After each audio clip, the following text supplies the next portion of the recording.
18 वर्षीय लड़का रितम वाली ट्रेन में यात्रा कर रहा है। उसके चेहरे पर थकान सा झलक रही है। चिप्स, पानी, बिस्कुट। वह आशा और निराशा के मिश्रण वाली आवाज में पुकारता है।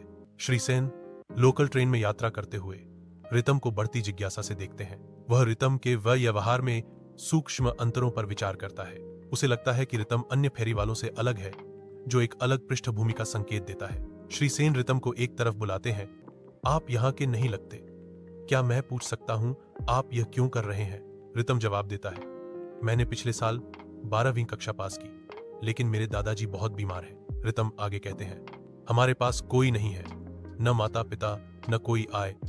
उसकी दवाइयां बहुत महंगी हैं, इसीलिए मैं नाश्ता बेचती हूँ। इसी तरह हम जीवित रहते हैं। श्री सेन गहरी रुचि के साथ सुनते हैं। जब रितम अपने जीवन की गहन कहानी साझा करते हैं, उसकी अभिव्यक्ति नरम हो जाती है। वह रितम की कठिनाई की कहानी से गहराई से प्रभावित है। एक नई दृढ़ता के स्वर के साथ श्री सेन कहते हैं, मुझे अपने दादाजी के पास ले चलो, मैं उनसे मिलना चाहता हूँ। रितम मिस्टर सेन को एक तंग कमरे में ले जाता है, जो गरीबी का एक स्पष्ट प्रमाण है। कमरे में पुरानी दवाएं बिखरी पड़ी हैं।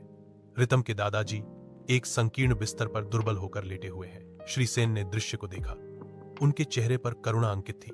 तंग झुग्गी झोपड़ी वाले कमरे के अंदर मिस्टर सेन खड़े हैं। उनके शब्द हवा में लटके हुए हैं, क्योंकि रितम और उसके दादाजी अविश्वास और कृतज्ञता के साथ सुनते हैं। दादाजी की आंखों में आंसू भर आते हैं, जो कमरे की मंद रोशनी को प्रतिबिंबित करते हैं। मिस्टर सेन की आवाज वादे से गूंजती है, आज से मैं तुम्हारे दादाजी के इलाज का खर्च उठाऊंगा और तुम्हारी कॉलेज की फीस भी। तुम बेहतर के हकदार हो। दादाजी कमजोर लेटे हैं। उनकी अश्रुपूर्ण निगाहें श्री सेन पर टिकी हैं। कृतज्ञता से भरी और फिर भी कर्कश आवाज में वह फुसफुसाता है, आप हमेशा खुश रहें।